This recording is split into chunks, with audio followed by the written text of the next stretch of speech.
This is a huge week for us because we've got an amazing UFC event taking place this weekend, and we're currently on a 6-event winning streak in our live betting group for the UFC. If we can make a profit at UFC 314 this weekend, we will have made a profit on the last 7 consecutive UFC events, and we haven't done that in 3 years. The last time we did that was back in 2022. So we make a profit on the vast majority of UFC events, and this weekend, if we can make a profit again, we've got a chance to do something we haven't done for a very long time. So it's a big week for us, and I'm going to be working really hard, putting tons of time into researching this weekend's fights to give us the best chance possible of making a profit. But it's also a very big week for us because we've got quarter-final games taking place in the Champions League, the Europa League, and the Europa Conference League, and that's what we're going to be focusing on in this video. Later in the week, I'll drop a breakdown video for UFC 314. But right now in this video, we're going to be going through some bets that I think are great value for Tuesday, Wednesday, and Thursday evening this week. And so, as we progress through this video, I'm sure we're going to find some great value bets. I've already picked out a few. And if you're watching this video on maybe Wednesday night or Thursday, and you've missed some of the bets from earlier in the week, don't worry, because we've got great value betting tips in this video that extend all the way through to Thursday evening. So the very first bet that I want to talk about, which I think is a great value bet, is going to be Real Madrid to qualify against Arsenal. Now, it's a bit of a shame that the odds on this have declined quite a bit. In my football betting group, I posted this bet back on, we can see, it was back on April the 1st. So we posted this bet 7 days ago when the odds on Real Madrid to qualify were about 1.61. The odds have declined a lot now, but I still think that the bet is worth placing because the odds have declined for a very good reason. We know that one of Arsenal's main centre-backs, Gabriel, is going to be out for the rest of the season. And also, Kylian Mbappe, Vinicius Jr. and Antonio Rudiger have been given the all clear to play in the games as well. So, not good news for Arsenal, and that is what has led to the odds declining. So, we're going to be sharing about 6 bets in this video. And there are like technical reasons why I think a lot of the other bets are really good value. But this one's very simple. This one just comes down to fundamentally, I don't think Arsenal are good enough to beat Real Madrid over 2 legs. You might get something crazy like a red card in this game which enables Arsenal to take a big lead, to Madrid. And that, could potentially lead to Arsenal causing an upset. But if Madrid and Arsenal are both at full strength for both games, I just don't see how Arsenal are going to be able to qualify here. They don't have enough firepower up front. They're not good enough defensively to stop Real Madrid from scoring. I think Real Madrid to qualify, even at these odds in that 1.5 or minus 200 range, is still very good value. I would be amazed if Arsenal were to knock Real Madrid out of the quarterfinals of the Champions League. So the next bet that I want to talk about is for the Bayern Munich versus Inter Milan game, which takes place at the same time as Arsenal versus Real Madrid. And the bet is going to be both teams to score at odds of around 1.80. I really like this bet because of the psychology behind this game and the 2-leg game structure and the way that both teams will approach that. So Bayern Munich play in the first leg at home, and they will know that if they go to the San Siro with only a 1-goal lead, or if they draw this game, it's going to be difficult for them to go to Italy and be able to qualify. Milan are very good at home. Bayern Munich like to play very aggressive football. They've really only got one system, and it's all-out attack. And they will want to be going to the San Siro with more than a 1-goal lead. They will want goals in this home game. And when they push for goals and they're very aggressive in the attack, they're naturally going to leave themselves wide open on the counter, and we know that Inter Milan are a very dangerous counter-attacking team with a lot of firepower up front. If we look at Bayern Munich and we bring up their last sort of 20 fixtures, we can see that they don't keep clean sheets very often, and when they do keep clean sheets, it tends to be against quite a weak level of opposition. So if we take a look at their recent results, you can see Augsburg scored here, St. Pauli scored here, Union Berlin scored here. I wouldn't really count this game, to be honest with you, because Bayer Leverkusen were down so heavily on aggregate from the first leg that they really didn't show up for the second leg. So I would disregard this game. Then you can see Bochum scored 3 goals. This was a great result, 3-0 at home to Bayer Leverkusen, Champions League. Great. But then Stuttgart scored, Eintracht Frankfurt didn't, Celtic did. This game was 0-0, so again, not too relevant. Celtic scored, Werder Bremen didn't, Holstein Kiel did, Slovan Bratislava did, Freiburg did, didn't in the Feyenoord game, Wolfsburg did. Then you disregard this game as a friendly. Borussia Mönchengladbach and Hoffenheim failed to score. But then we've got RB Leipzig scored, Mainz scored, Shakhtar Donetsk scored, Heidenheim scored. You get the idea. In the vast majority of games over sort of like the last 20 fixtures, Bayern Munich have conceded a goal in most games. And they've conceded goals in most games against teams that don't have anywhere near as much firepower, anywhere near as much quality up front. You know, teams like Augsburg, St. Pauli and Union Berlin are actually struggling in the Bundesliga. Bochum, I think, are in the relegation places. Stuttgart have been struggling a bit this season. And so, you know, even teams like Celtic, which are nowhere near the level of Inter Milan, have been able to score in both Champions League ties against Bayern Munich.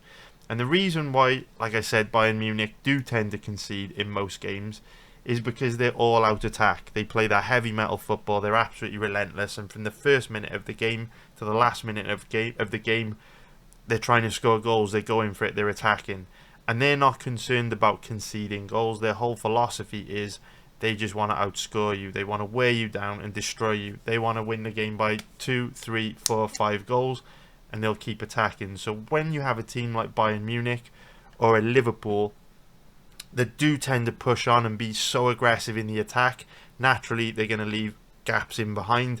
Players are going to get caught out in position where they're very aggressive in the attack. They're going to lose the ball in dangerous areas as well, and this gives their opposition a lot of opportunities to counter strike and, you know, go up and counter attack and score at the other end.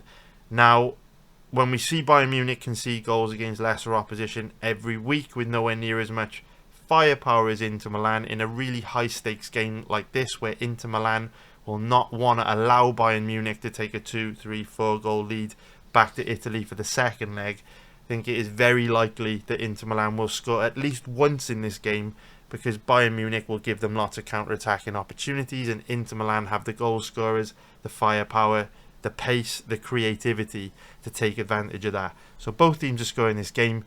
I like it a lot. Very generous odds. I think it's pretty likely to hit. So the next bet that I want to talk about, we now switch our attention over to the Europa League.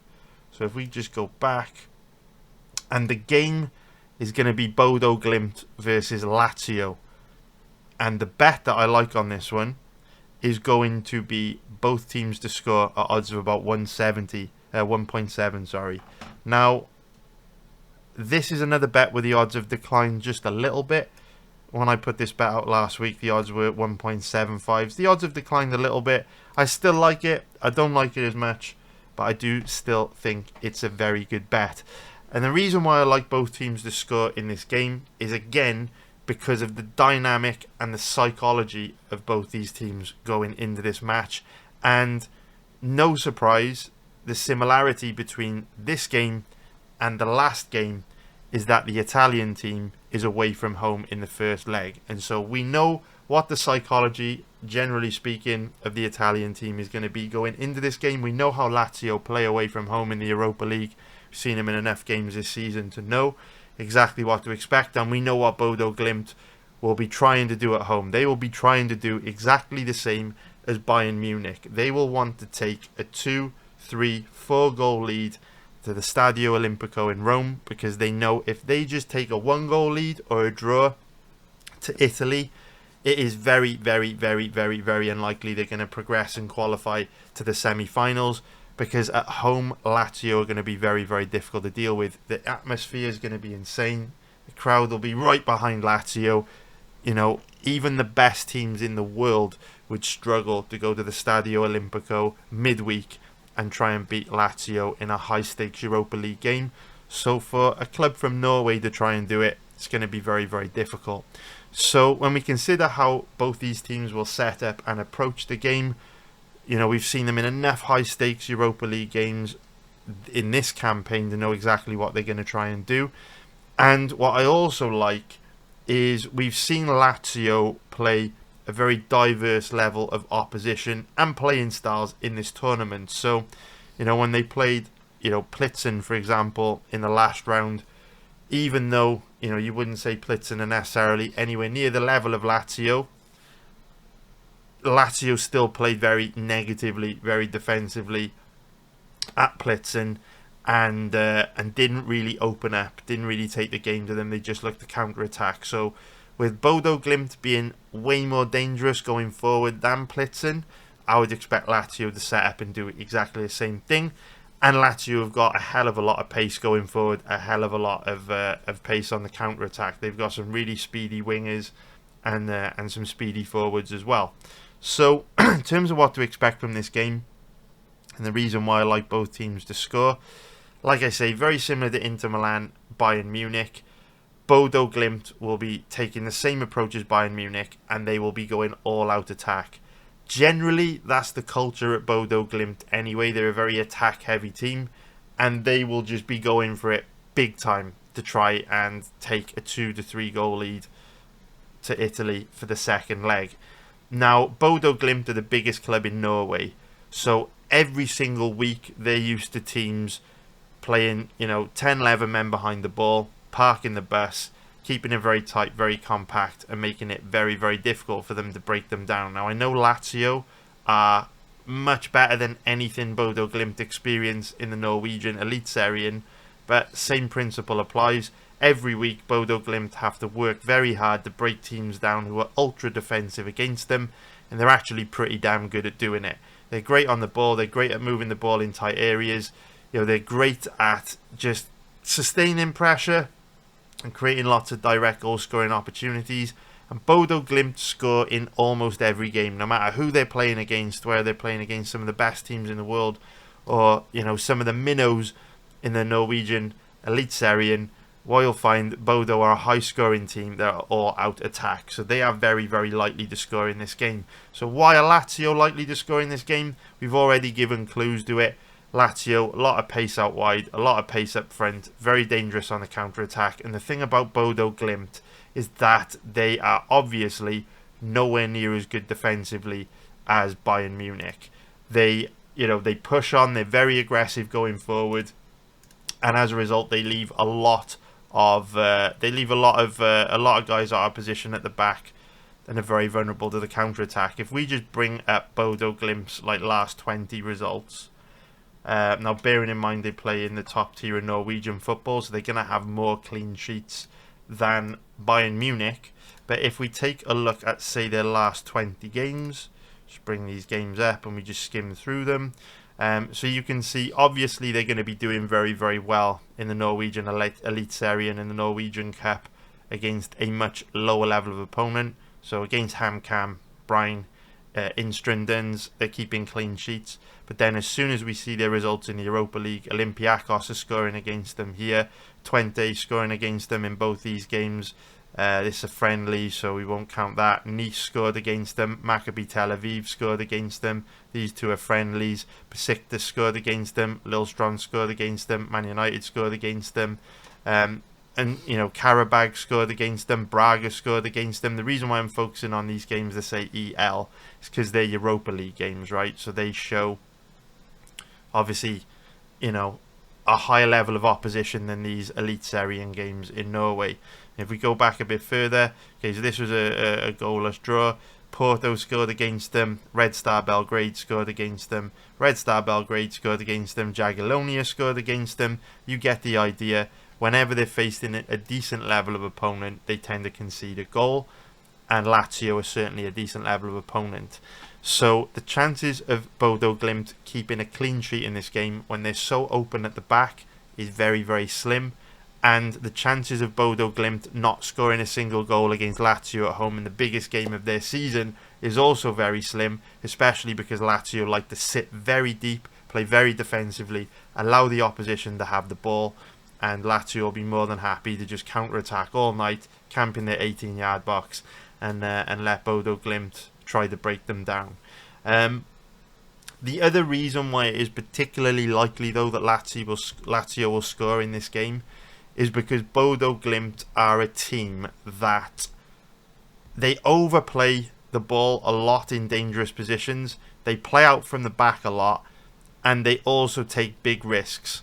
So we know that 60% of the goals in football are scored on the counter-attack. Often within 11 seconds of a team losing possession will the opposition go up the other end and score against them. Bodo Glimt play out from the back. They play a lot of high-risk passes. They take on opposition players in dangerous areas, and they also play a very high line as well, which leaves them very exposed at the back when they do lose the ball in dangerous areas. So I think Lazio will certainly score in this game. Bodo will score in the highest stakes game of their season. Both teams will score very likely to hit here. It's a great bet.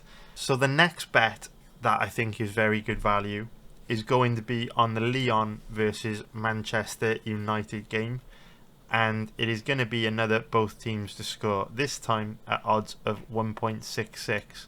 Now the reasoning for both teams to score is a little bit different on this game, and it basically comes down to how big of a game this is for both Lyon and Manchester United. Now that's not to say that, you know, these aren't big games this week for all of the clubs that we've mentioned. You know, Real Madrid, Bayern Munich, they'll certainly want to win the Champions League. However, for clubs like Lyon and Manchester United, this game in particular is absolutely huge because both clubs are massive clubs and they've underperformed at domestic level this season. So it's widely known or widely reported that Manchester United have struggled very badly this season, even worse than last season.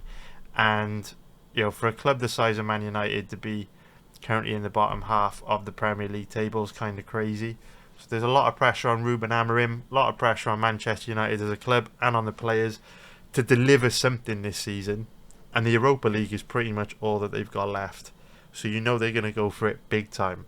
Similar to Lyon, Lyon aren't having quite as bad of a season domestically as Manchester United, but they're still one of the biggest clubs in France, and the top of the French League One is very competitive this season, where you've got top clubs like Lyon, Nice, Lille, Monaco and Marseille all fighting over the last two Champions League places, and we can see how tight it is at the top. You know, from number 7 to number 3, there's only 3 points separating 1, 2, 3, 4, 5 clubs, and there's only 2 Champions League places available for these 5 clubs. So Lyon have underperformed. You know, they're used to getting into Champions League most years. They didn't get into the Champions League this season. And Manchester United, obviously one of the biggest clubs in the history of England. And so it's a massive game for both clubs. A really, really big game. And they're both terrible defensively. What we do know about both these clubs is that they've got, you know, a lot of creativity and a lot of goal scorers in them. And like I say, they're both very, very bad defensively. So I feel in this game, you are going to get goals. There's no doubt about it.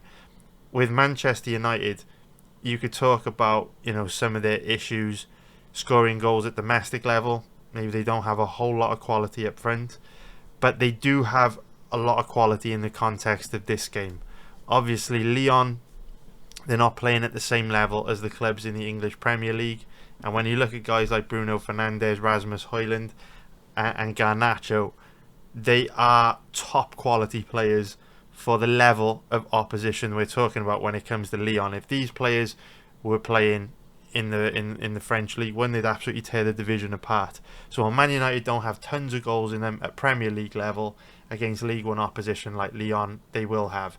And so with how bad Lyon are defensively, I would be very, very surprised if United didn't score at least one goal with the quality that they've got.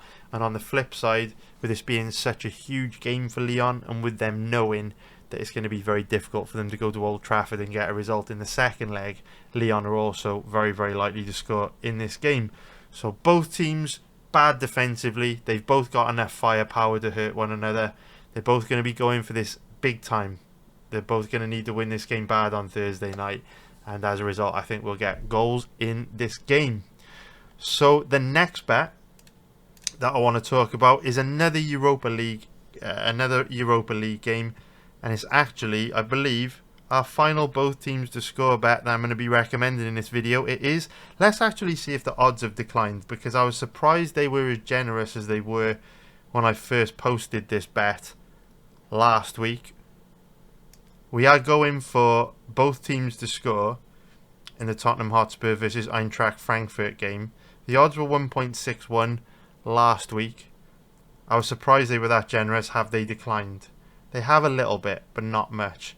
And again, I don't love the bet as much at these odds, but it's only down by 4 points. I still think it is very, very, very, very, very, very likely that this bet will win. And so far, in the other three both teams to score kind of bets I've recommended in this video, we've given kind of two different reasonings behind the three bets, right? Where both teams are scoring Bodo Glimt versus Lazio and Bayern Munich versus Inter Milan. Kind of going with the same reasoning for both teams are scoring those games. Lyon Manchester United a little bit different. And now our reasoning for taking both teams to score in the Tottenham Hotspur versus Eintracht Frankfurt game is also a bit different. So the reason why I like both teams to score in this game is because both clubs play wide open, end-to-end, heavy metal, all-out attack football. When you watch either Eintracht Frankfurt or Tottenham Hotspur play football on a weekly basis, it's like watching a basketball match. They play so aggressively, so open, so attack orientated, and as a result of that, both these clubs score a lot of goals, particularly at home, but they also concede a lot of goals as well. So what you've got here, if you only watch my UFC content, if I was describing this football match in the context of a UFC fight, this is just two guys that like to stand and bang. This is, Manuel Torres versus Drew Dober. This is two clubs that are going to go at it for 90 minutes. And, neither team is going to defend all that much. They're both going to go all out attack and just look to outscore one another. So goals are very, very, very, very, very likely in this game. Because similar to Bayern Munich or Bodo Glimt, Spurs love to play on the front foot at home. Spurs really go for it at home. They're very aggressive. I mean, they love to go for it away from home as well. But at home, they're very aggressive, constantly pushing to score goals, constantly going forward. Like I say, very aggressive in their attack. And as a result, they leave a lot of gaps in behind. A lot of players get caught out of position. A lot of players lose the ball in dangerous areas. And that gives the opposition lots of chances to hurt them and score counter-attacking goals. And when you look at a club like Eintracht Frankfurt, when you look at guys like Ekitike, who are so fast on the counter, so dangerous going forward, Eintracht Frankfurt do like to play on the front foot, but they're at their most dangerous when they're playing counter-attacking football.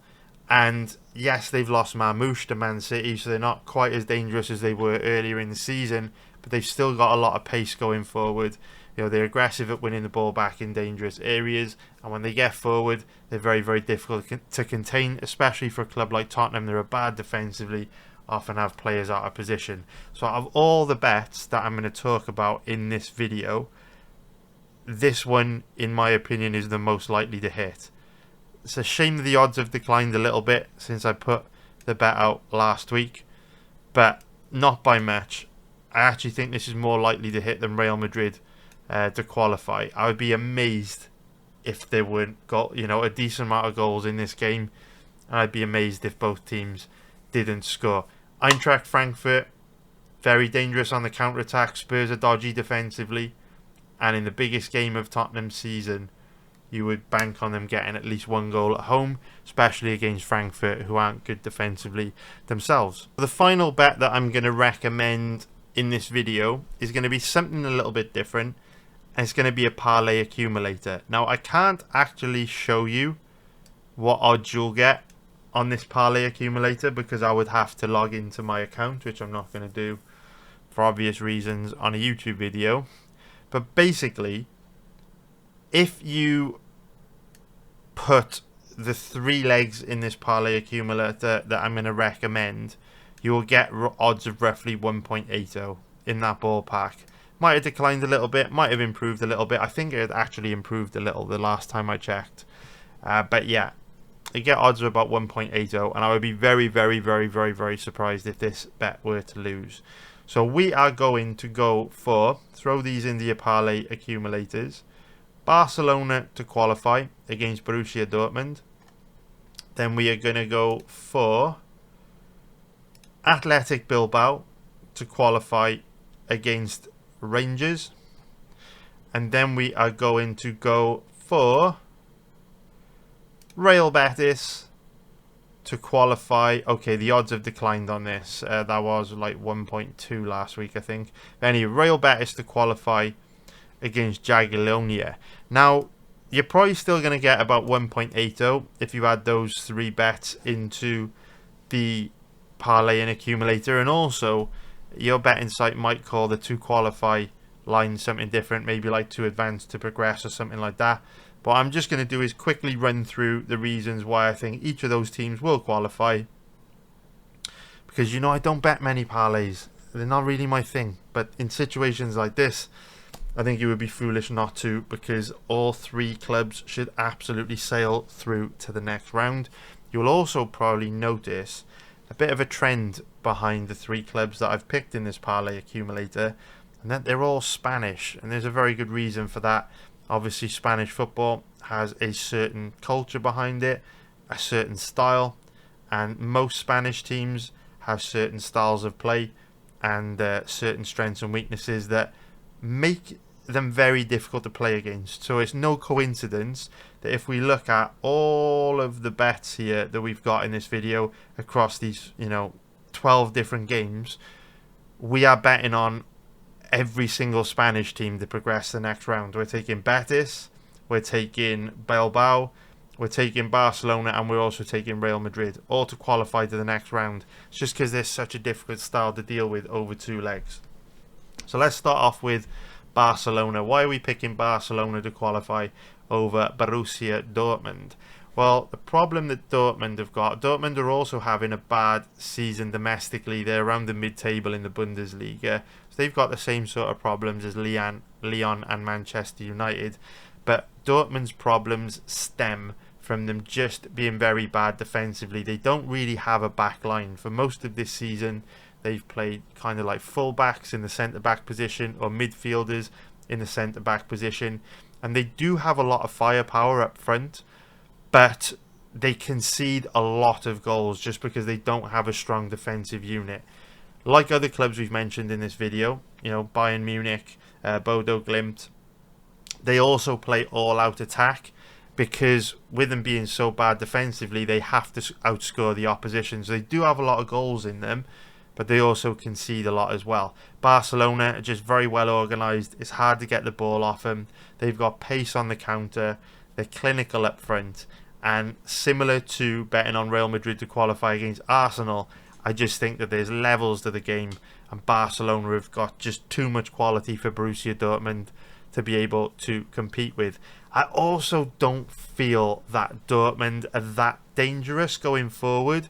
So if you look in the Bundesliga, they do score a lot of goals at domestic German level, but that tends to be because German football is so open. And we've seen, this happen with Erling Haaland. We've seen it happen with Jadon Sancho, where, when Haaland and Sancho are at Dortmund in an open league like the German Bundesliga, Sancho can absolutely tear defences apart. He can score loads of goals. And then when he goes to a league where teams are more well organised defensively, like the English Premier League, he struggles to have the same impact in games.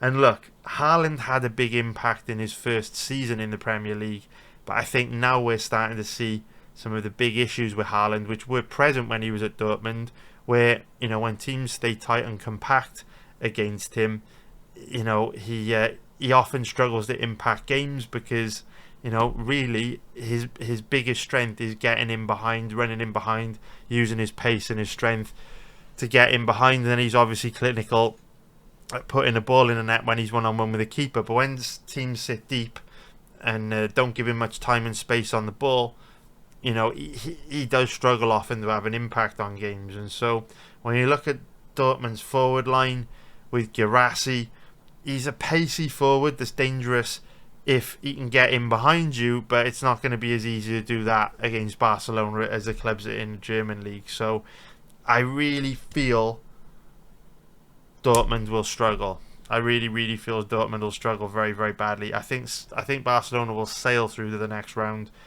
with two relatively drama-free performances. So the next one would be Rangers versus Athletic Bilbao, another Spanish club. Again, I think Bilbao will sail through to the next round here.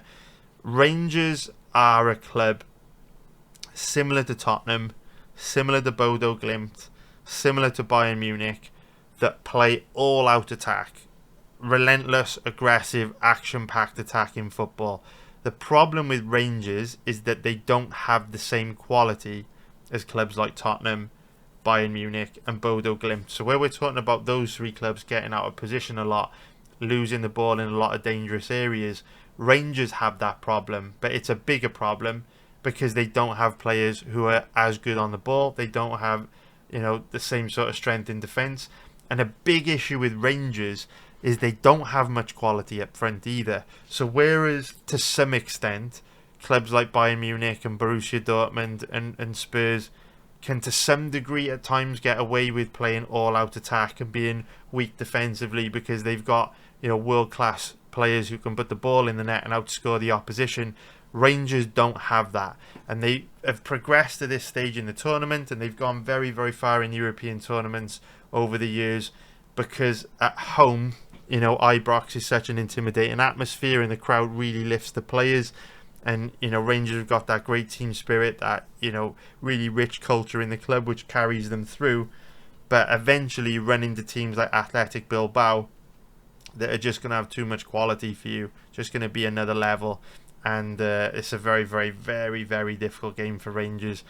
This is a particularly difficult tie for Rangers. In actual fact, in terms of how the teams match up stylistically, Bilbao would have been the toughest club out of any of these clubs the Rangers could have drawn at this stage in the tournament.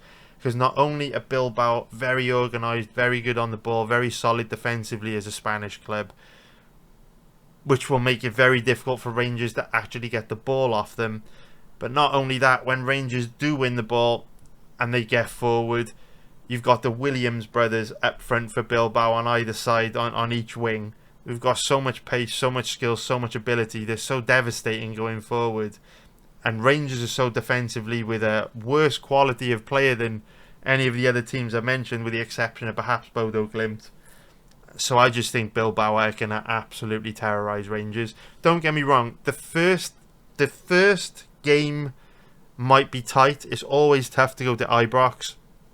Perhaps Rangers will nick a win by 1 goal. But when they go back to Spain for the second leg, I think Bilbao will absolutely terrorise them. I think Bilbao will sail through here. Very, very, very tough draw for Rangers.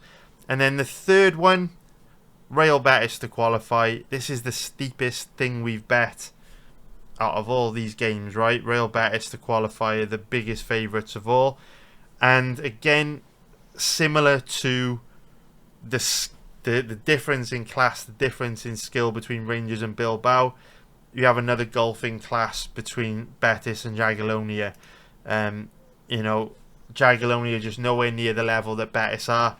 Betis already smashed a much better team than Jagiellonia in the last round, you know, against Vitor Guimarães, the Portuguese club. Jagiellonia are just not going to be on the level of Betis. Betis too well organised, too good on the ball, too dangerous going forward, too dangerous on the counter. I don't see any way the Jagiellona will qualify here over 2 legs. Not a chance. So, hopefully, that's 6 bets for you. Hopefully, when it's all said and done, this time next week, we can come back and we will have made a profit from those 6 bets. I'm very confident we will. I think every bet has got a really, really good chance of winning. It wouldn't surprise me if they went 6-0. So hopefully they will. And hopefully that can set us up for a very big April. And so, thank you very much for watching. If you do like this video and want me to produce more content for football, please hit the like button below. We've got the Club World Cup coming up, busy end of season coming up, some more amazing games in the Champions League and Europa League coming up. So if you like these sort of videos, hit the like button, subscribe if you haven't already, comment and let me know what bets you're placing for this weekend. But until then, have a great week, love you all, take care. I'll be back for a breakdown video for UFC 313 very soon.